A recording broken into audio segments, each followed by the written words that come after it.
So today is June, what is it, 19th, 2020, and this is the Lunar Eclipse webinar, which will be really exciting, insightful, and fun. So we're going to do a little chant, right?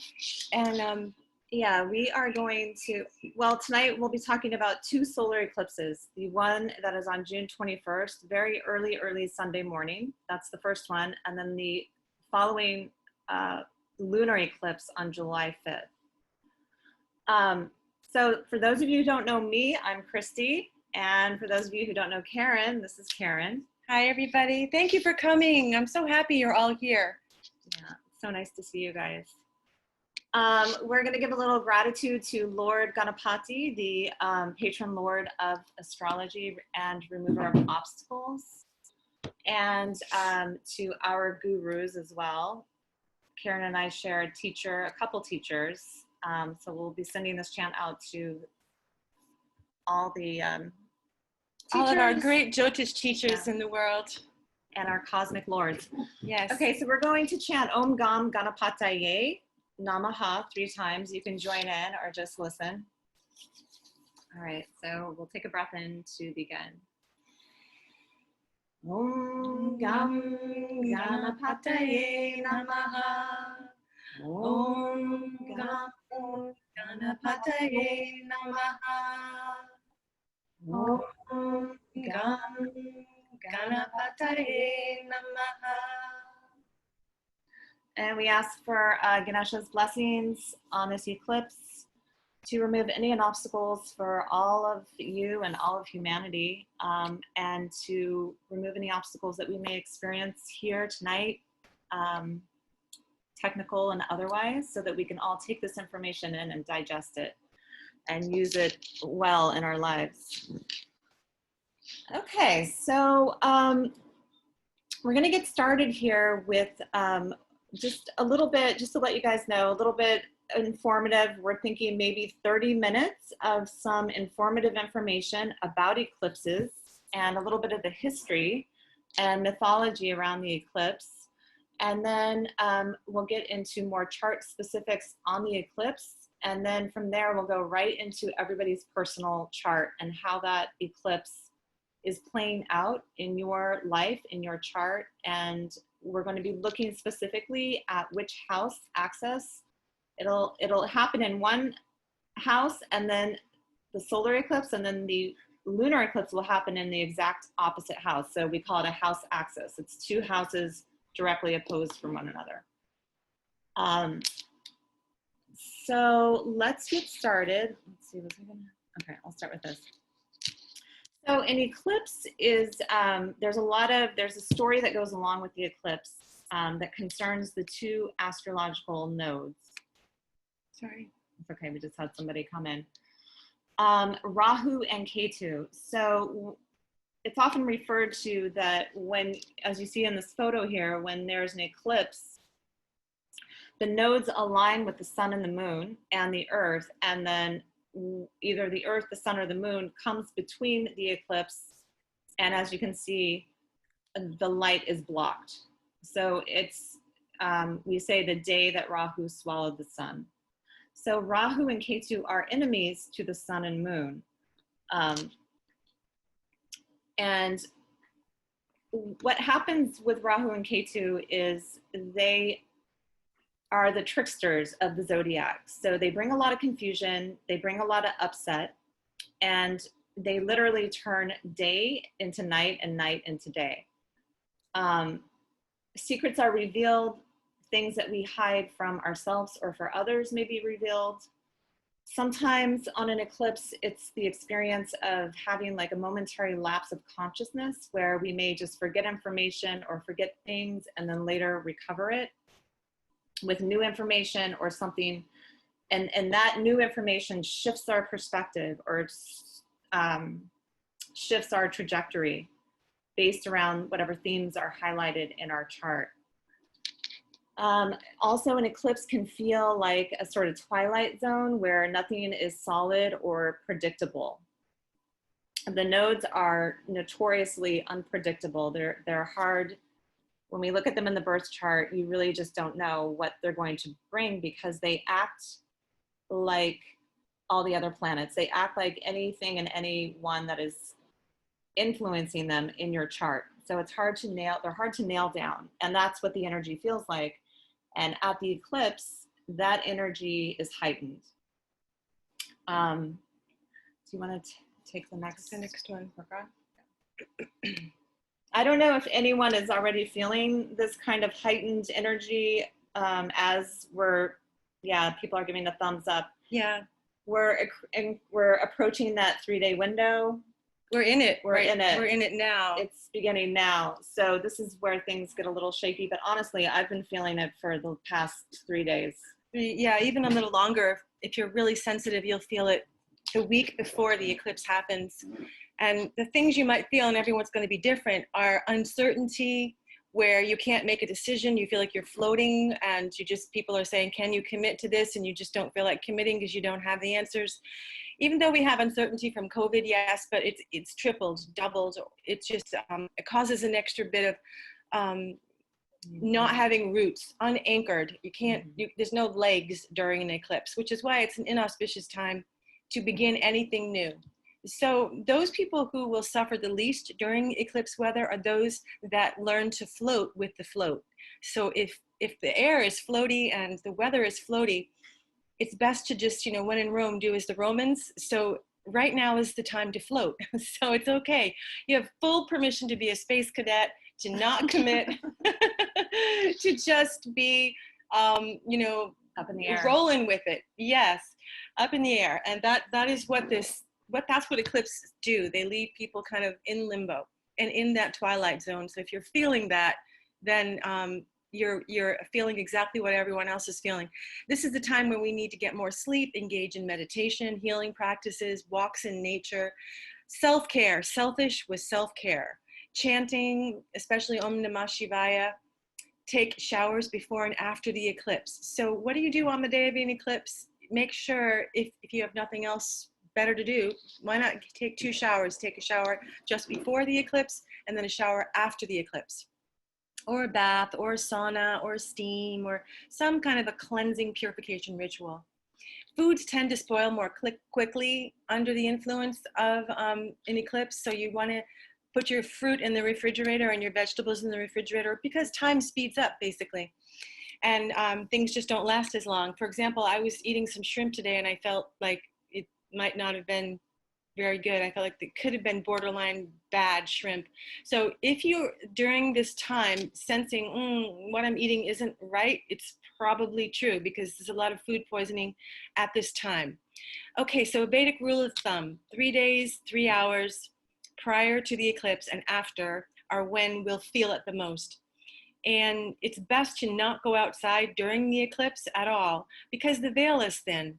So the eclipse is happening around 2 a.m. on Saturday night. So 2 hours after midnight, so we'll all be asleep. So it's really best to just be in your bed with your shades closed. No need to go outside and look for the eclipse. Best to just stay inside, because when the veil is thin, all kinds of things, good and bad, can come about. And it's just, you don't know what's on the other side of the veil. It's a little risky, as well as, if you notice, there's a lot more spiders and bugs and creepy crawlies, and it's just more of a time where the darkness prevails, and bugs like to live in the darkness. So just stay home, drink your green drinks, and meditate, go to bed early, get a couple extra hours sleep.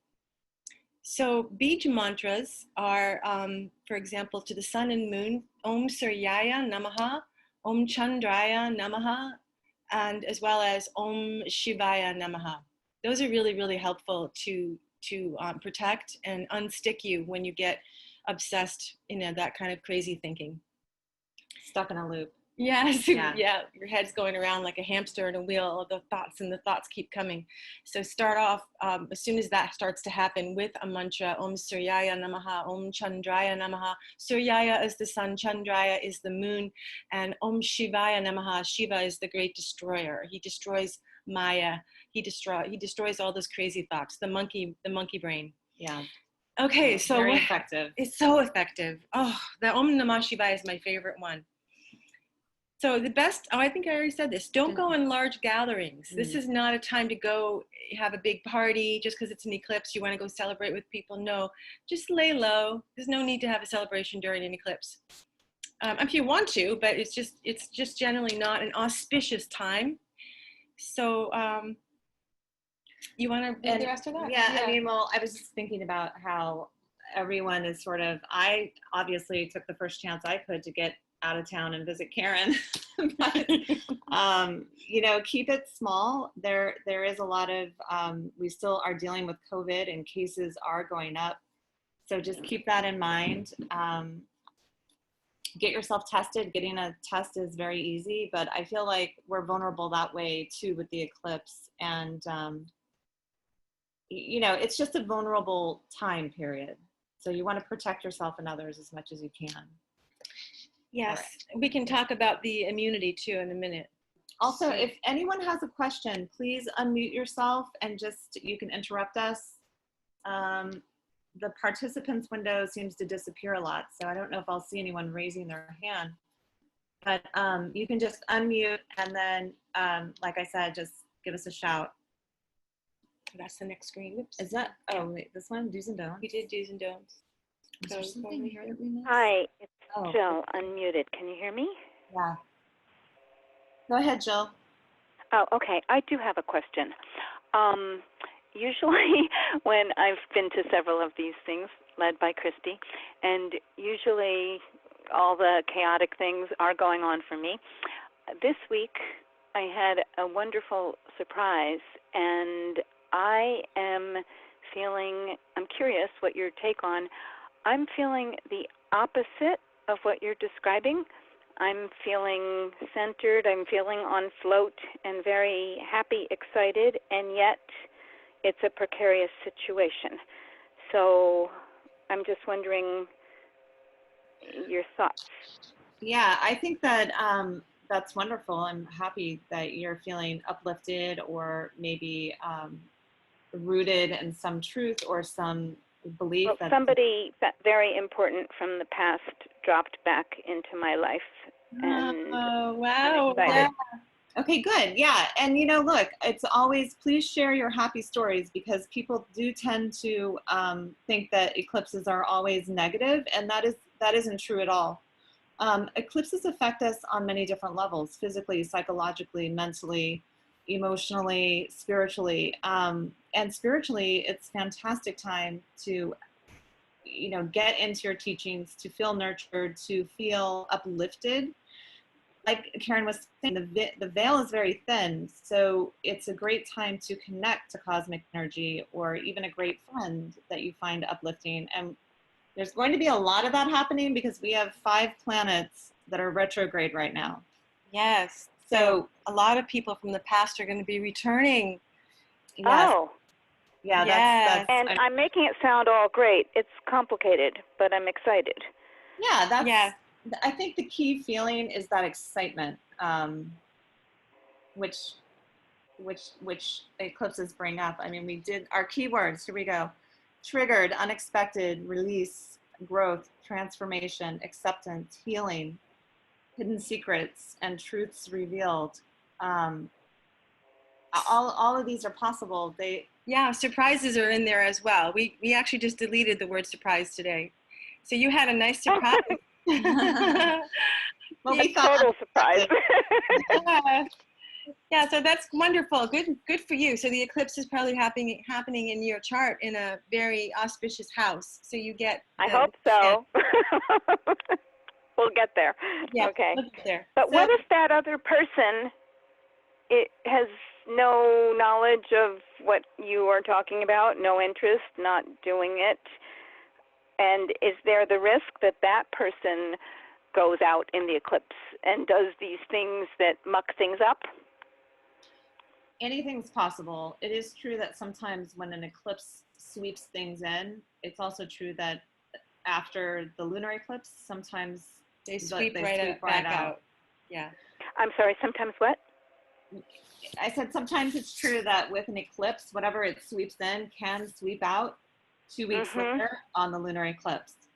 So Jill, we're going to get back to Yeah, I'm sorry. Okay, thank you. so we just don't get too far off time. But yeah, so eclipses are portals for personal growth. So it's a time of rapid change internally and externally. Now, if there's someone out there, you know, we are all tuning in. We are making an effort to tune into these energies.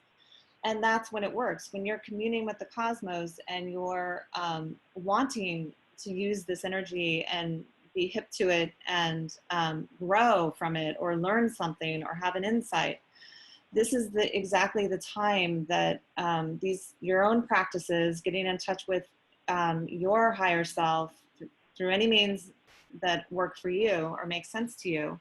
This is the time that it's just so easy to do, and we really urge people to tune in. So your spiritual and healing practices at this time are extremely powerful and transformative. Getting any kind of a reading now, astrology or otherwise, can just open your eyes or give you an insight. The other thing about an eclipse is time speeds up. It literally speeds up. And we tend to somehow kind of subconsciously download information. And then on the flip side, so there's all of that and becoming aware of things, but there can be the negative side, which is self-trickery or not wanting to see something, or deception with your coming from others. Typically, if something like that does go down in an eclipse, it will come to light later, and usually underneath another eclipse. I know Karyn has been a person that a lot of things have come in on eclipses, and they tend to finish their business on eclipses. It's been very true for you. Even people, like relationships, if you go back in time and you track when you met someone, if you met them during an eclipse, sometimes they stay, but they could stay for who knows how long, but they will go out on an eclipse as well. Yeah, the eclipses have patterns. So there may even be people in your life who are eclipsy and they just show up during an eclipse and then they during an eclipse. I know people like that in my life who are kind of eclipsy kind of people. I kind of expect them to show up during eclipses. A lot of times they trigger you and they are purposely there to show you something. So you can think about, why is this person showing up? What is it? What did it trigger in me? What's the lesson? Yeah. Okay, so we did the do's and don'ts. Now let's move on to meet the tricksters, Rahu Ketu. So the lunar nodes create eclipses when they align with the sun, the moon, and the earth, and they temporarily block the light of either the sun or the moon. So depending on if it's a solar eclipse, I think we get into this a little later, but it blocks light, consciousness. If it's a lunar eclipse, it blocks the light from the moon, so the subconscious is very strong at that time. But on the solar eclipse, it's as if you don't know your way forward yet. You feel lost in the dark. There's no light coming from the sun because the earth is blocking. It's between the sun and the moon.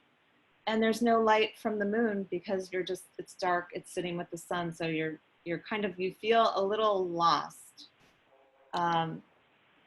And this is in relationship to your birth chart. And we'll look at that when we look at your charts. Well, where is the eclipse happening in your chart?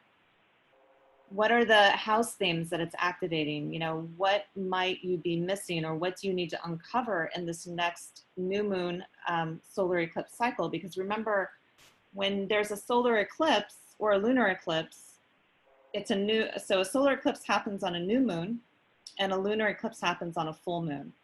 So the new moon starts a cycle, and that's what we're going to be looking at in your chart. The purpose of the nodes is to create dissatisfaction in life, which leads to personal and collective transformation and growth. So they are agents of personal evolution. They can ignite at any time and in any order: purification, crisis, enlightenment, acknowledgement, release, transformation, progress, dissolution, and evolution. I know that's a mouthful, but It's all true, though. all of it's true. And then the fascinating thing about the nodes, and we'll get more into this as we look at what exactly, where are the nodes? What signs are they in? What planets, what planetary rulers are they, are involved, and how this shows up collectively for us. But they drive society and the collective consciousness. They illuminate where we focus and exaggerate as a collective group, and also personally. The focus and the exaggeration is specific to certain karmic fields, which we could say, you know, are just basic themes in our own birth charts and in the world. And then the last little point here is just that if you live where the eclipse is visible, it tends to be more powerful for that country. So the eclipse that always comes to mind is August 21st, 2017, where it was visible over the southern part of the US. Yeah.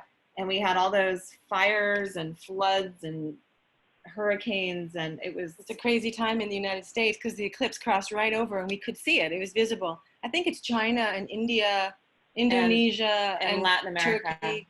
Latin America right now is visible. Yeah. And if it does happen to be visible, do we have a slide where you go into the science of it, or did we skip that? Okay. Karyn can talk a little bit about I might have the biology of the eclipse. So from an we have from the Ayurvedic perspective. Yeah, so we can wait to that. Oh, okay. So here are some tips, and these are. You forgot to do the. Did we do this? No. Okay. We found this amazing quote that we felt just summed up the eclipse, the nodes actually, and the nodes in your own birth chart. Mm-hmm. Nothing ever goes away until it has taught us what we need to know. That's amazing. And people will show up in your life in different clothing, different types of people, but they'll keep teaching you the same lesson. Even, you know, you might not recognize them, but just down the road in the relationship, you'll realize, oh my God, I'm learning this all over again. Same. So until we learn it, we'll keep getting the opportunity to grow from that lesson. It'll be presented to us with different clothing. The nodes will do that. They're the tricksters. Now, I write in here about the surprise, and was it Jill that had the surprise? Yes. Yeah, Jill had a surprise. Yeah, so I also had a surprise. So it happened, it was yesterday. I got a phone call from my sister who hasn't spoken to my mother in 32 years. And we had a falling out, and it's been a rift in the family, and my heart hurts from it. And Lisa called me, my sister, and said, I've decided I want to reunite with Mom. So we sent my mom, who's very much into the Bible, we sent her the prodigal daughter story, prodigal son from the Bible, and it opened her heart before I dropped the news on her. And she was so thrilled. She said, it's my favorite parable in the Bible. She was all thrilled. And I said, well, sit down, Mom, because Lisa's coming back. We're going to have a reunite, what's the word? Reunion. Reunion of the family. The family is coming. Beautiful. Back. Wow. So what's amazing is that where's the eclipse in Karyn's chart? It's in the third house of siblings. So my third house is activated and lit up from this eclipse. So I should have figured Lisa would call me, but 32 years, who would have thunk? But with all these retrograde planets, we have 5 retrograde planets right now. And that means people from the past are coming back. Wow. And which are the 5? We're also looking to the past. You might find yourself looking back, reflecting on old relationships, old friendships, old values, old things. Maybe you're going, I know I'm doing this, going through my basement, and then I see something, from 10 years ago, and it brings up some memory, and I don't know, it's kind of like cleaning out the closets of the past, because we're getting ready to step into the Sat Yuga, the light, the truth, the age of truth and light. So we've been in the Kali Yuga, which is age of darkness, for quite a while. And it's been predicted this September, we're going to be stepping into the Sat Yuga. Yug means age or era, and Sat means truth. So we are stepping in somewhere around September, what did we say, 16th, 13th? Because on September 13th, when the moon goes into Cancer, we have 8 planets in their own sign. That has not happened in 500 years. So I know it's amazing for 2.5 days, starting around midnight on the 13th of September. Those 3 days, 2.5 days, are going to be extremely auspicious, beautiful days for ceremony, for making wishes, for manifesting, creating a dream board, creating a baby, anything yes, creative. Yes. If you have anything planned or something you want to put forward, it's going to be amazing. I mean, truly, this is significant, and it's also a sign of hope. It's a sign of light coming in. When a planet's in its own sign, it's very strong. It's very auspicious. Yes. And the Satyug, that comes from the Vedas. The scripture from the Indian ancient texts, that's what they call the Vedas. The word Veda is a Sanskrit word meaning wisdom. So these are really ancient, 5,000 years old. The information in these shastras, which is another word for texts, Vedic texts, they're powerful wisdom, and they're all written in song, which is so profound. So we're in for some good news, but just because we're going to have 8 Swa planets, Swa meaning in their own sign, doesn't mean that we won't have some catastrophes. There will be some purifications coming, where we see potential, could be tsunami, earth changes. We could have divisions between governments. We could, without using the word classical war, we could have more civil unrest and people fighting and families fighting. More of that is to come, but that's only because we need the purification, and we are going to step into the Satyug. We will make it into the light, but first we're just going to clean out the cobwebs right now. And more of us light workers, like all of us here, 20 of us here, if we can get together and meditate. I was thinking of this Sunday around 11 or 12, we could find time just for 30 minutes, close our eyes, and hold the space for world peace quietly. We won't be talking. It'll be a deep, quiet, silent meditation, because that's what we need right now while we go through the tail end of this massive purification. I mean, there really could be a massive something, tsunami, earthquake, I don't know, volcanic, something big is coming. And it's not, don't be scared though. Don't be scared. It's for our highest and best, and it will bring us all together. Just like the world, the Twin Towers, we had heroes, we had communities coming together, we had more love, more compassion. That's where this is going. So we actually have a solar eclipse happening that is almost replicating the solar eclipse of 2001. So when it replicates like that, it doesn't mean that Twin Towers precisely are going to go down. It means that at the feeling level, our society will feel that feeling of, oh my God, we just went through something huge together. This is a world crisis, and let us all come together and help one another. That feeling will be repeated this year, but we don't know exactly what, not Twin Towers, I doubt, but something like a catastrophe is coming. And then, we will. Man-made or natural. Could be man-made or natural, yeah. Anyway, so I think that sums it up, but I will talk about the molecules and the Ayurvedic perspective of the eclipses soon too. Okay, so just remember, nothing ever goes away until it has taught us what we need to know. I love that quote by Pema Chodron. Okay, so moving on, eclipse. Oh, this is the biology of the eclipse. So you can take this.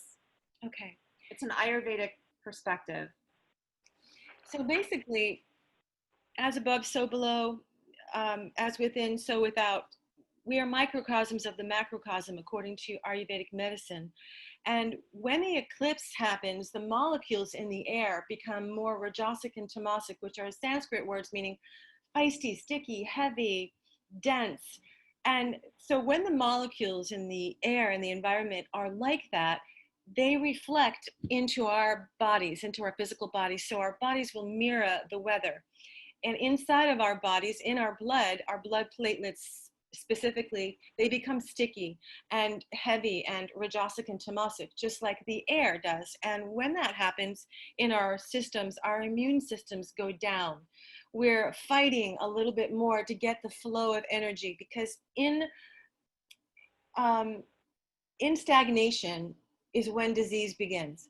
So when things become sticky and things don't flow, that's when fatigue, exhaustion, and lowered immune system, lower white blood cells, spleen energy goes down. So that's why during this season of the eclipse, we want to make sure we eat foods that are going to keep our lymphatic systems flowing, light and green, salads and purifying foods, nothing heavy, nothing dense, nothing sticky. Try to stay away from dairy. Don't have leftover foods, because foods that are left over during an eclipse will collect bacteria and virus more, because we told you that time speeds up during an eclipse. So it's almost like leave your dinner overnight. It's really 3 nights. And the food and bacteria like that grow tamasic and rajasic histamines even, and make you have reactions like allergies and itchy and say that again. Food poisoning. Yeah, food poisoning can happen easily. Like I thought about the shrimp today as I was eating it, something was off, and I'm trusting that because it's the eclipse. So that's what's going on outside in the air, and you can even see sometimes in the sky during eclipses it gets really cloudy, and our bodies have that cloudiness within them because of this eclipse. And that's going to be done around July 16th. So we have 2 weeks between the lunar and the solar, or I should say the solar and the lunar, of that energy.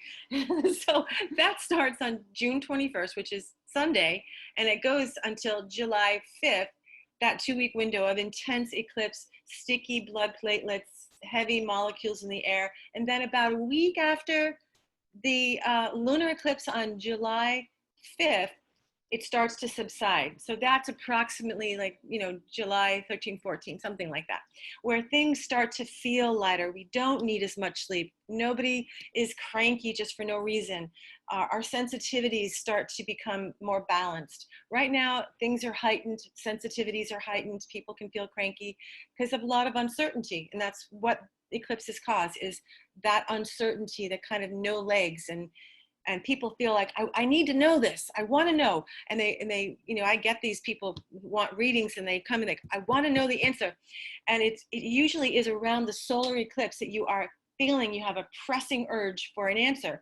And usually whatever that question is gets revealed on the lunar eclipse effortlessly without even a reading. You could get a reading if you needed a lot of information, but if you just close your eyes before you go to bed and ask the angels to reveal that secret on the lunar eclipse, whatever it is that was pressing you for a question will be revealed on that day or two, right around the lunar eclipse. Okay, what else did I say here? I think you pretty much. Well, this is some good advice. So bless your food. Make friends with the spirit of the ocean this month by walking along the beach or the lake, the river, any water nearby, and offer your gratitude and love. Stay in the eye of the COVID-19 storm by avoiding any kind of drama. Speak sweetly, allow everyone their opinion, look people in the eye when you're walking by them, say hello, give a little pep in your step and a song in your heart. So just the idea of being the change the world needs, forgiving yourself and others. I mean, you have that great story about forgiveness with your sister and your mom. And forgive yourself and others for feeling anxious. If you are living with family members that are getting triggered or feeling anxious or having a difficult time, just to be a little more compassionate, a little more patient. Try to let it go and feel it pass through you like an ocean wave. I love that. United we stand, divided we fall. Sounds like a Pink Floyd song there. Maharishi said it really well in one little phrase, and I'm going to tell you what it is. It was stay in your own lane. And I loved that. It was one of my favorite. There were some other ones that were really good when I was studying at the university, Maharishi University, but stay in your own lane right about now, because if you start getting nosy and wonder what everybody else is doing and what the media is saying, and, aligning with all your neighbors and getting caught up in the drama, then you're out of your own lane. So if you, go ahead and keep keep up to date, if you need to check in what's going on in the world. But remember to observe it in a witness state where you're not emotionally attached to what they're saying, and let it go through your very keen sense of discernment before you get disturbed. I have a sister-in-law who has to be on anti-anxiety medications because she gets so caught up in the whole Trump thing.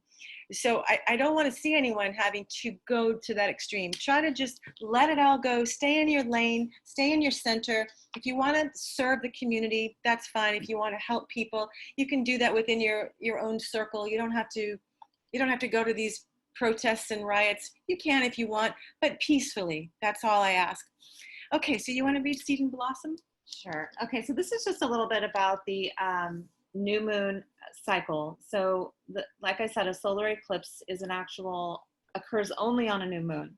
So it's the beginning of a new cycle. The little seed is planted. You don't know what it is you want to grow over the next 28 and a half days, but there's something that wants to come forth. And we see this as it moves. The moon will move through your birth chart. So you'll say you have a new moon in your first house, and then the next new moon goes to the second house, and then the next new moon, the third house, and so on. So you see there, it's all set up for personal growth, for things to come out, for things to be revealed, for growth to take place, to build, to wax, to wane.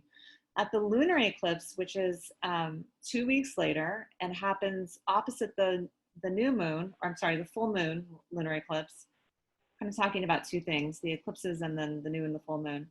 The full moon, like Karyn said, will give you usually something manifests, something becomes Evident, and you can see it, taste it, touch it, hear it. And that's when you're looking for insight. You're looking for the aha, oh yes. And then after that, we get the waning cycle. So that first 2 weeks is the waxing cycle up to the full moon. And then we get that waning cycle where new information is revealed, things are starting to manifest, but there may be something that we have to adjust or let go of. And on the latter part of that cycle, that's where our thoughts are. Okay, what can I let go? It's also a great time to pull your weeds. You don't want to, put seeds in the ground during the waning cycle. You want to plant the seeds after a couple days after the new moon. That's another good point. Just like we observe the solar eclipses, we don't want to do anything the day of, the day before, the day of, or the day after. Same with a new moon cycle. So if you are planting seeds, you want to wait until you see that first crescent moon, and then you can go ahead with your plans. You can plant the seeds in the garden. You can make that phone call, whatever it is. And then Karyn says on the ask your questions on the solar eclipse, and then before you sleep. Oh no, this was ask your questions on the lunar eclipse, right? No, solar eclipse. So that. Oh, I see. You yeah, took over. Okay, you yeah. go. So before you go to bed, you can do this with a stone or a crystal, if you have a favorite stone or crystal, and you can sleep with that. I have a little stone that I call Mick. He's my little sleeping buddy, and he sleeps under my pillow, and I will blow a wish or desire or question in. So the prana has power. Prana is what comes out of our mouth through breath. So we send that in to the stone, and then that stone is a record keeper. It holds the memory of your blow, whatever that blow intention was. Put it under your pillow, and then for 2 weeks during the lunar and solar eclipse window, because usually they're always 2 weeks, then take out your stone. I'll take Nick out and I'll hold him at my heart, and I'll close my eyes. I go into a yoga nidra, and I, lay on your back, or however you want to do it. You could do lotus position, or you could just sit comfortably and hold the stone at your heart, close your eyes, and listen for the answer. You may get it. I've gotten it before, actually. It's been an amazing thing. It's a shamanic and Ayurvedic ritual. Okay, and yeah, do you want to continue? I'll read this first part, and then you can go into some other really fun things that you can do to honor the elements. So during the June 21st solar eclipse, like I was saying, Rahu swallowed the sun, so our consciousness may feel blocked. There's something we're just not seeing, we're not getting. The moon will be new, so creating opportunity to create something new in your life as it waxes towards that full moon. So we talked about that.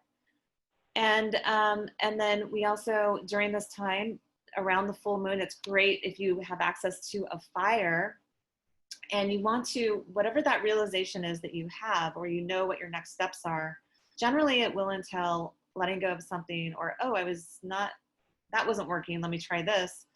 So purify what no longer serves your highest and best by doing a sacred ritual by one of the five great elements. And Karyn will talk a little bit about these really simple and fun elements. And there's something about making an action, making an effort.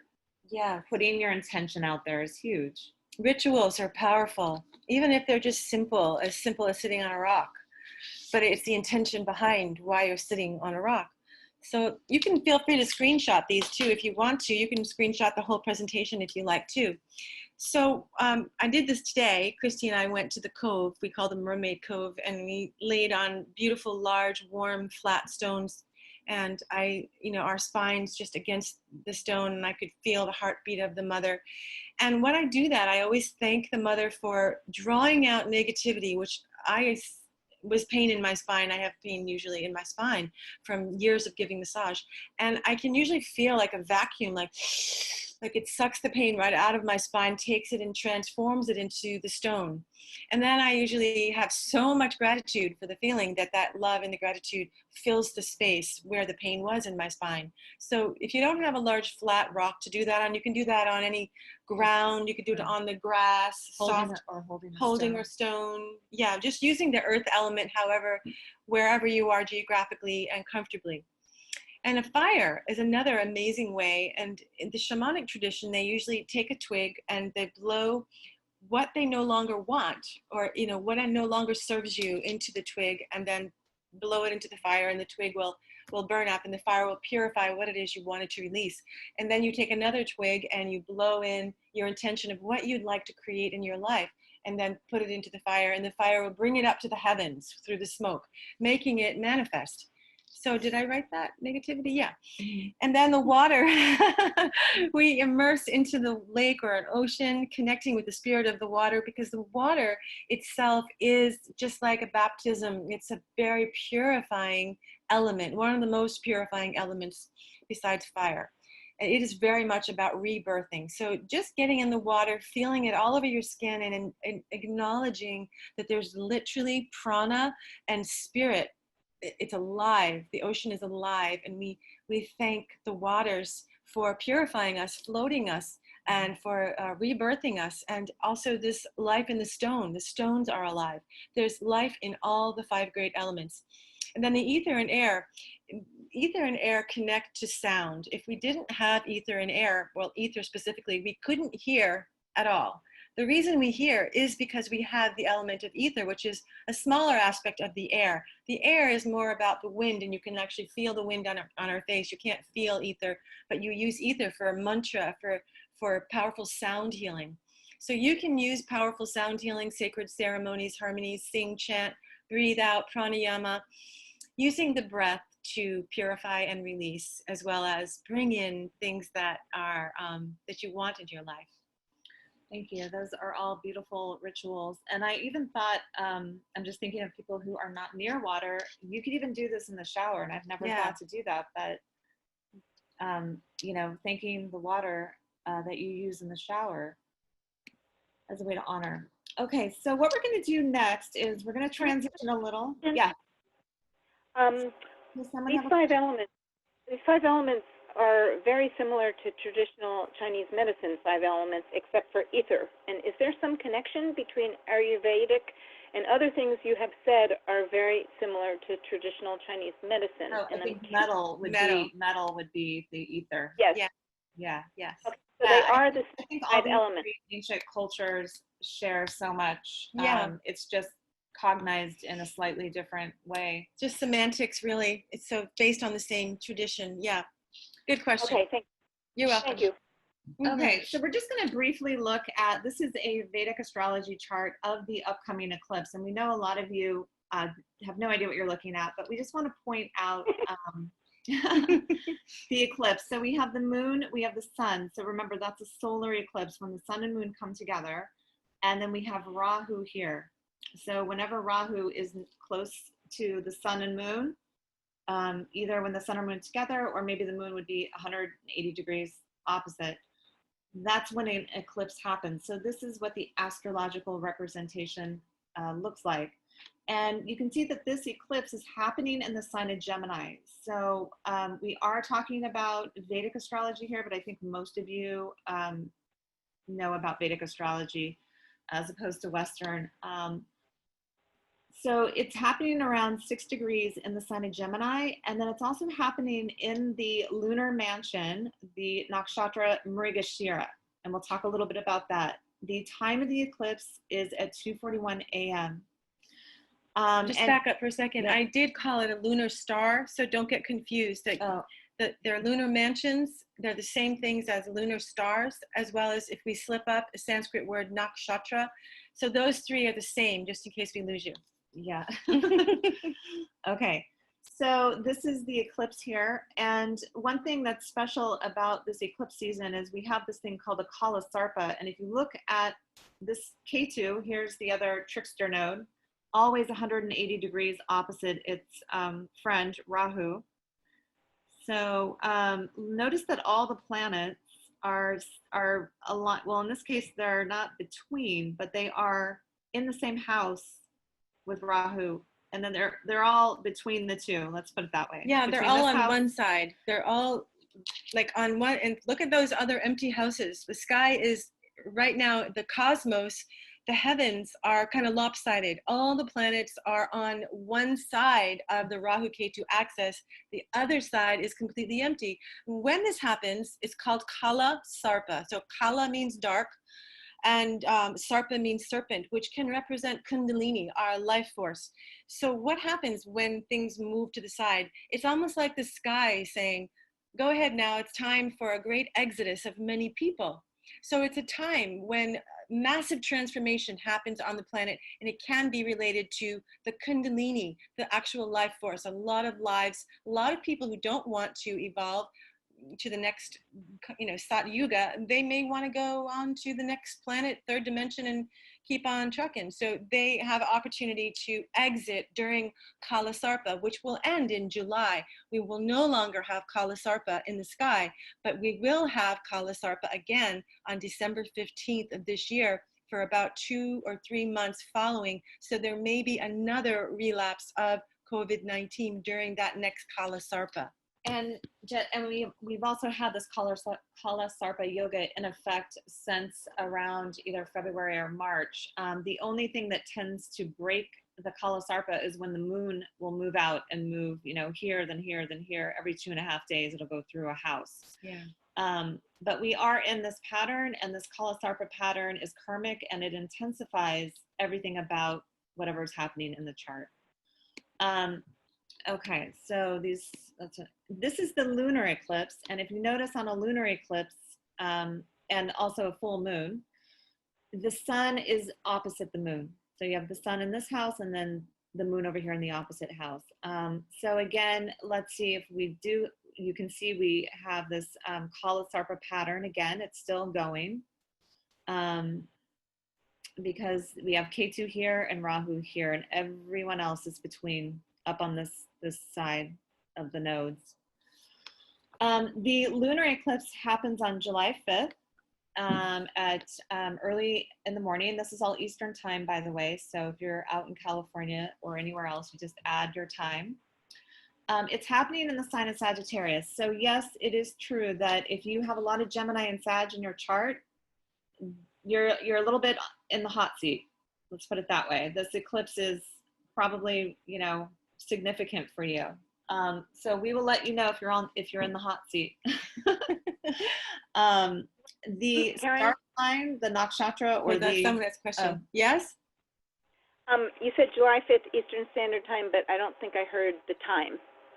Oh, it's right around midnight on July 5th. So 44 minutes after midnight is the actual precise time of the lunar eclipse. Yeah, I forgot, Jill, you're not watching the video. Yeah. And then, so it's Sagittarius is represented here by this 9, the number 9, and you see the moon is here, and the moon is getting eclipsed This is the lunar eclipse. It's also sitting in the nakshatra or star lord or lunar mansion, whatever we were calling it, all three, of Purva Ashada. So again, we get information from Sagittarius and we get information from Purva Ashada. So we're going to get a little bit into the global effects of both eclipses, because remember, these eclipses, they happen here, and then 2 weeks later, they happen in the opposite house. So you can see how it's really lighting up the house of Sagittarius, wherever it falls in your chart, and the house of Gemini. And just so you know, I think I forgot to put it in, but in the United States chart, Gemini and Sagittarius is the rising sign of the United States, and Gemini is in the 7th house. So this is happening in a very prominent place in the USA's chart. It's a significant eclipse for all of us. For all US citizens, this one is a big one. Okay, so Karyn, why don't you take this and then I'll stop talking. Okay. So we're going to talk about the global effects, and then we're going to go right into each of your charts on a personal level. So when I talk about global effects, you can also bring that into your own life, because these things can apply to you personally as well. But I'm going to give a general overview of what may happen globally with these eclipses. So since they're eclipsing the houses of Gemini and Sagittarius, and we all have Gemini and Sagittarius somewhere in our chart, we have to. So whatever houses are owned by Gemini and Sagittarius will tell you what field of living in your chart will be eclipsed, or it will be activated or ignited or lit up. So with that, what does Sagittarius mean for the world? Well, it's the great archer. So you see he's got the bow and arrow, and it represents truth. It represents very one-pointed thinking. It is also a bit aggressive because they're righteous and willing to stand up for what they believe in, and almost even go to war for it because they've got a weapon in their hand. You know, the sign of Sagittarius is the half horse, half man. Here, I think we have that slide. Here it goes. Yeah, there he is. He's the archer that's half horse. So he's ready to go. He's like, you know what? Bring it on. Yeah, bring it on. I'm a Catholic, and everyone in the world should be Catholic, or whatever it is. I'm a Buddhist. And so people can become overly righteous when Sagittarius gets lit up by the eclipse, which is happening right now, where we have a lot of indignant people who are absolutely convinced that conspiracists are nuts, and then the conspiracists are absolutely convinced that those people listening to things from the mainstream media are absolutely nuts. And then we have people who are absolutely will not go out of their house without a face mask, and they even drive alone with face masks, and they will judge those that are driving in the car without a face mask. So we have a lot of this righteousness going on right now, which is why Sagittarius is lit up. And it's not just about truth and righteousness. It has some wonderful qualities too. It's about overseas and travel, expansion. It can be a fun-loving planet. Leave it at that. So do you want to take over? I can tell you're ready to. No. Okay. I was just trying to think of something. Oh yeah. She finishes my sentences sometimes because we think alike. We're good together. Okay, so Gemini. What is Gemini bringing to the world as far as that house that it is being eclipsed and lit up, and how would that express? Well, Gemini has 2 heads, right? So it's the twin sign. You've seen the image of the Gemini sign. It's the 2 twins. And what does that mean? Basically, it's a division. It can mean, Jekyll and Hyde. It can mean indecision. I can't decide. Even their gender. Mercury was cursed by the moon long ago in ancient mythology, that Mercury would never know its gender. So it's not even a gender planet. It's a chameleon. It kind of goes with whoever it's around, it'll behave that way. So what happens with that is a lot of communication breakdown, confusion. People will vacillate. They'll jump on one side of the camp and then they'll go to the other side of the camp. They're running around like crazy, undecided. And when people get undecided and there's uncertainty in the air, they start to become a little bit crazy and frenetic. So that's what's happening. And communication governs travel. It governs communication. Did I say that? Yeah. Okay, I think I'm losing it. So you go So ahead. communication, travel, communities, neighborhoods, siblings, ideas, science. So Gemini is the planet of facts, and Sagittarius is the planet of beliefs. Now, the nodes have been in these two signs for the past like 12 months, or no longer than that, like 16 months, and we have 2 months to go. So in September, they move on to Scorpio and Taurus, and we'll have a whole new focus, believe it or not, by the time they get there. But they've highlighted, this whole fake news media phenomenon has been absolutely insane. I mean, I don't know about you, but I feel like I don't know what truth, there is no collective truth anymore. Any kind of collective truth has been completely broken down. Right now, we have the Black Lives Matter movement, where we've seen our own prejudices, our own biases, and a group of people that have been suffering for so long based on a belief system. So we are now, so you see how the nodes bring up these transformation crisis, and we need growth. We need a way forward. We need to let go of these outdated collective and personal beliefs. We need to clean up our act and move on. And I remember what I wanted to say is this purifying this duality consciousness of Gemini and giving rise. What we need is a new unity consciousness. Right? Yes. We need something that we can all believe in together. That's good. Just how about basic human rights? Like that's what we need right now. And I feel hopeful. It's coming. The Sat Yuga is truth and unity consciousness. So there is hope for one government, one world, and for people to stop feeling like the us and them and the division and the Republicans and the Democrats and the black and the white. There can be that, do unto others as you would want done unto you. That consciousness where we recognize people as mirrors of who we are. Because there is no real stranger. We're all family, all God's children. And that's where we're going in the Sat Yuga. Now, if you get caught up in the drama of the two heads of Mercury and indecision, running around trying to figure out who's right, who's wrong, and jumping from camp to camp, and what's truth, what's not. Yeah, and buying into, it's almost like sheeple running around, and it's just like, it's Maya. It's all illusion. Yeah. So, like Maharishi said, stay in your own lane. If you need to watch the news, fine.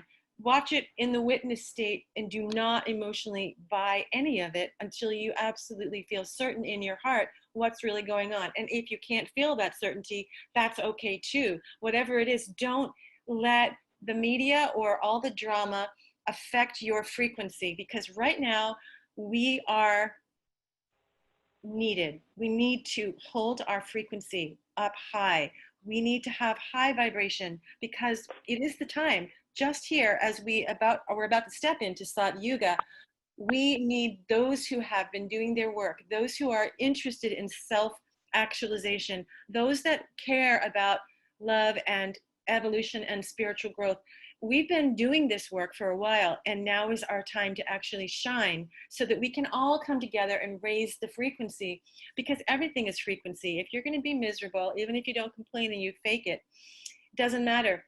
Inside is how your frequency will be determined. If somebody is a Debbie Downer, their frequency will be low and they'll bring everyone else down. If you can put a smile on your face and really mean it and truly step into your happiness, and I'm not asking everyone to be Buddha overnight, but to truly work on choosing happiness and trusting that we were built for times like this, and we are being called to step in to our light so that we can merge our light together and bring the Sat Yuga in more gracefully, more peacefully, with less of the purifications through earthquakes, tornadoes, and all the tragedies. They will be softened because we've raised our vibration. I hope that makes sense. Okay, I think we went over this. So basically, there's the dark side and the light side, and I think we covered that. Okay, so I'll talk a little bit about the five. So there are 27 lunar mansions Or stars. Or nakshatras are that are sort of, if you think of the constellation up in the sky, it's like, let's say, a circle. This is hard without a visual to describe, but there are 12 signs. And the 27 lunar mansions sort of sit behind or are superimposed, on these 12 signs. So what it means is that each sign gets 30 degrees or a house in a birth chart. And there are 4 lunar mansions per 30 degrees or per house. So is it 4 or 3? It's 3. So it just gives us a little more detail, a little more flavor to that sign, Gemini or Sag. It brings a story to it, actually. Yeah, it's all based on mythology, but it's incredible how this plays out actually in your life, in your chart, and in the world. I mean, it's really these are the amazing. 5. It's amazing. Just studying. Some people only do lunar star astrology. They don't even look at the planets. They just look at all the nakshatras, which are little parables within our human beingness. So looking at these 5, if you have your chart in front of you, these are the 5 of the 27 lunar stars that are being activated. I know a couple of you have Mrigashira. I'm looking at the ascendant. So we want to make sure you're looking at the ascendant. We may have all of these in our chart somewhere, but the ascendant is going to be the most significant, most affected. So if you have your chart, see if you have any of these lunar mansions. Okay, and then just, you can take a picture. We'll talk about these as we move into read throughout the charts. Okay, so the solar eclipse is happening in the sign of Gemini, like we said, in Mrigashira, and Mrigashira is a symbol of the stag. What happens in Mrigashira is, its flavor is that of communication, speech, breakdowns, misunderstandings. Okay, so Mercury is retrograde right now too. I think that's a good point. So we're going to get a little Mrigashira crazy. Mrigashira. So what I'm thinking and I think of, as soon as Rahu, the node, moved into Mrigashira, we had protest. So this is an example of Mrigashira. It's herd-like, deer. There's the stag, but there's also the deer that's wrapped up in this symbolism. And deer can be hunted. They can hunt, and they don't hunt actually, but there's a theme of being hunted or to hunt. It's male. It is male because it's a stag. It's a stag. It's a stag. So he's more aggressive than a female deer. Yeah. It's not Bambi. The power of the star is to pursue your desires, but how do you pursue your desires? You don't want to go overboard and get aggressive. It can make people aggressive. There can be sexual aggression. But this star also rules transportation. So we've seen, our transportation obviously has not broken down, but has been on a big part of it's been on pause, like air travel, transportation. We're thinking that, there might be issues with people going back to work. Like Karyn said, fights breaking out over not wearing a mask or wearing a mask. So just be careful if you do happen to find yourself out there in the world, either on an airplane or a train or communal transportation. It could be the opposite as well, is where people are no longer doing going to work. They're doing Zoom. So it doesn't have to be that it's about transportation. Highlighted. Yeah, so it can be lack thereof transportation or more transportation, but it's about transportation. People say, how did this affect you? And somebody might reply, well, I'm not going to work anymore. And that's how that affected them. I'm just Zooming everything. I'm working from home. And then someone else might say, well, it made me have to continue on this traveling thing, but it's a pain in my butt because I have to wear a face mask and I have da-da-da-da-da. So the traveling has become a theme, one way, good or bad, in people's lives. Traveling or not traveling. Yeah. It's also brought a lot of social unrest and rioting, groups of people gathering together, you know, herd-like communities. So unfortunately, there's a lot of, you know, black versus white racism coming out. That Black Lives Matter movement is very Mrigashira. Going stag too. You know, going stag literally means, you know, being alone, not going with someone, but that would mean the 6-foot social distancing thing that we're going through. Yeah. So it's pretty spot on. It's all very strange. Also, deers are very anxious by nature. You know, they're always thinking that they're being hunted. So there is a little bit of anxiety, like, is COVID going to get me kind of mentality.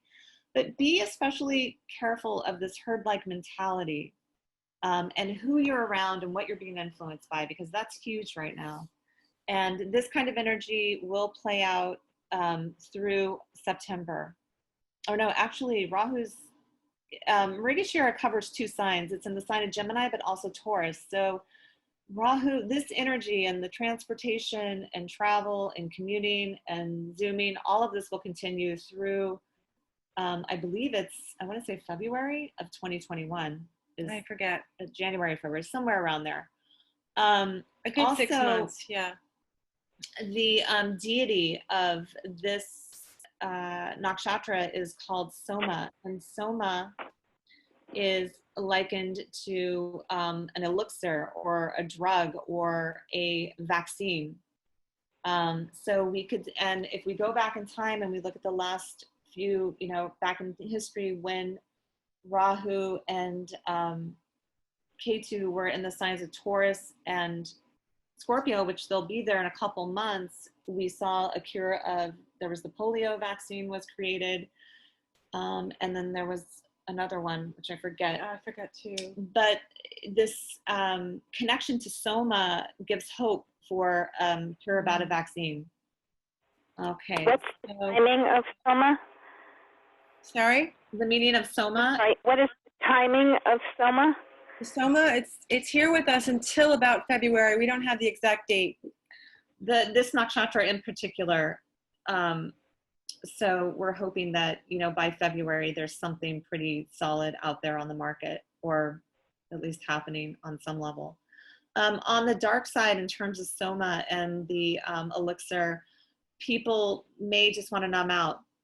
They may want to just, you know, self-medicate and use Get drugs. drunk, alter their states. There's definitely going to be a lot of that happening as well. So watch that. These next 2 slides, we have, what do we have? We have 2 more slides to go, but we wanted to put these up. We can point out your moon for you. So take a photo with your phone or a screenshot of this, and you can read, this is from astroved.com, a website that we like. And they just give a quick little tip for your moon. So it's the sign that your moon is in, the house that your moon is in. Yeah. So for example, we'll point it out. Can you guys hear me? Yeah. Yeah. I can't hear anything at all. Is that Margaret? Well, you know what? Check your speakers. You might have a problem with your speakers, your volume, because everyone else can hear and we can hear. So it must mean that something is going on with your system. And I'm sorry, I wouldn't know what that is. You may have to go into Zoom and click your sound setting in Zoom. She may not hear you since she couldn't hear. Okay. What house is your moon in? All right, so screenshot this. And we can screen, and this is part 2. And then we will let you know. So it's just a little fun thing there. So all about me, how will this eclipse affect you? This is basically what Karyn and I are going to break down for you. We're going to look at any planets that are near the 6-degree mark, or, you know, so 4, 5, 6, 7. If you have your chart in front of you, take out your pen and pencil, circle things, write things down. Can you borrow that water for me? Okay.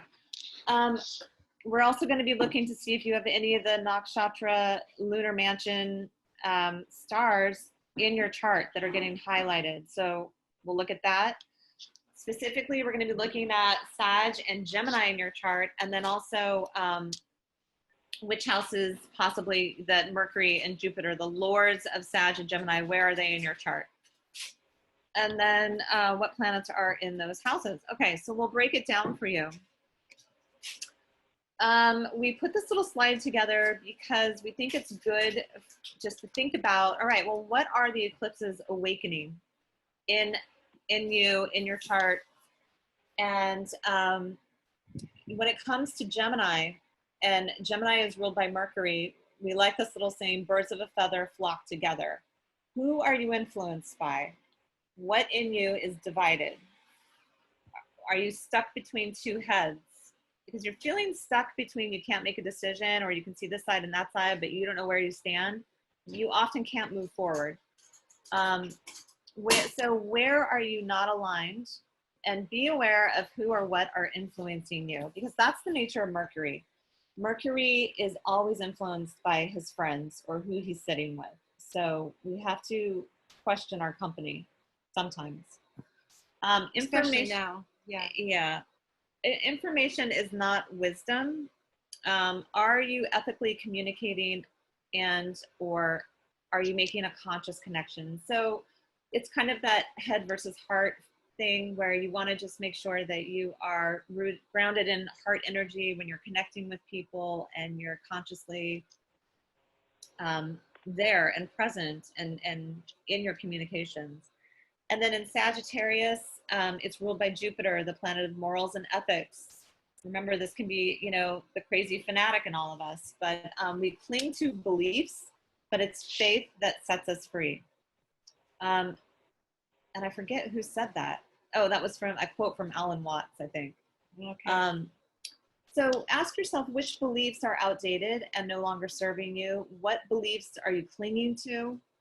And again, coming back to the collective consciousness right now, we all can do a little re-educating ourselves on matters of racism or Black history, or just looking at our own biases, our own prejudices, and becoming more aware of how we come off, let's say, or being more aware of our communication. Watching what we put on social media. Watch what you put on social media. I did this the other day, and I just put a simple thing out, and I just got all the slack, and everyone's like, what's your source? What's your source for this? I mean, people challenged her. They were just challenging, threatening. And I just felt like that again is another Mrigashira Gemini thing, where be careful what you put out there, because it's going to come back to you. And people are now overly defensive about, are these facts, or is this just blind? Is this just your belief? Is this made up? What's real? What's not real? Is this fake? Where's your source? So be aware. I know I can think of several examples of people getting attacked on social media as well. Reposting people's memes, all sorts of things are coming out about that. Copyright infringement, intellectual property. These areas are all up for grabs right now. So what are you willing to fight for? What beliefs are you willing to fight for? That is Sagittarius. And now is the time to really kind of let go of our own judgments. And when we say willing to fight for, but your belief, we're asking you to notice what you're attached to. So it's best, the people who are going to suffer the least at this time in the world are those that are not having, recognizing that there are many paths up the mountain, and that one path that they thought was the one and only path isn't so anymore. The more expanded your mind is, the easier you're going to get through this. If you hold on to a rigid system, this can really, during this time, we're being asked by Rahu and Ketu to let it go and to allow. Everyone has their own opinion, and stay in your own lane and just be open, because the sign of intelligence is an open mind. Not that you can't believe something that, like I believe God is in every person, in every tree, and every flower, and every bird. That's my belief, in that my religion is kindness. No one can tell me that's not true, but I don't have a name for it. I don't try to convince anyone of it. I'm not out there to, knock on people's doors about it. So we're asking for you to look inside and check yourself, because if you have something in there that needs to be released because it's too limiting, because that vibration isn't going to fit into the Sat Yug. It's being we're being asked to let it go so that we can step in to truth and light in an expanded consciousness. And that's happening September. So we're so close. We're almost there. But just because we're almost there doesn't mean as soon as September comes, everything's going to be rosy. It's just the beginning. We're just starting to the vibration might go up a notch, and we might even get DNA activations, and there may be some big reveals to our planet. But I'm even hoping that the aliens come down from the heavens, and this is something like that, where liberate us all. Yeah, and then we can all have an aha moment, and that it's possible. I mean, we haven't had this 8 swap planets in 500 years. Something big is about to unfold, and this is the most exciting time to be alive on planet Earth. I really hope we all get our minds blown. I do too. I do too. And lastly, Karyn and I just want to talk a little bit about the importance of sacred community. We thank all of you for being vulnerable this evening, for sharing your charts, because it's through this Sangha, this community, that we come together and that we hold the space for one another, and we learn to be vulnerable and we grow, and it takes a lot of courage. It does. So do you want to talk a little bit about the upaya? Sure. Okay. So the word upaya is a Sanskrit word that means remedy. And when you learn Jyotish, they usually would say, okay, here's the affliction, here's the negative planetary alignment, and here is the upaya for the affliction. So they don't just say, oh no, that's a terrible chart, you're going to die young and have a horrible life. Instead, they say, this is where the challenges lay, and here are some remedies. For example, mantra, yantras, which are art. They look like mandalas, and they shift the vibration. Sorry, is somebody muted or unmuted? Because I thought somebody asked something and I couldn't hear. I think it was a mistake. Okay, it might have been a mistake. So yantra, mantra, and doing service. For example, if you have an afflicted 4th house, then what would you do for remedying that? What would the upaya be for an afflicted 4th house? For example, helping and serving people in their homes, or helping people with home issues, or so for example, even if you a lawyer, that real estate lawyer, or doing even your career can be an upaya. Yeah, your own real career. estate. Naturally, you would be, if you had an afflicted 4th house and you became a real estate lawyer and you did some pro bono work for people who were struggling with, couldn't afford to keep their home, and, preventing them from going homeless and the bank collecting them. A lawyer doing pro bono work like that with an afflicted 4th house would suddenly have a softening of his karmas in that field of living because he did upaya. So we are basically doing an upaya by studying this ancient sacred knowledge and by coming together in the name of the light, because Jyotish is the science of light. So we're here as light beings, as light workers, and that in itself is an upaya, is a remedy. Anytime you study any kind of sacred scripture, we raise our vibration. So what else do I have to say here?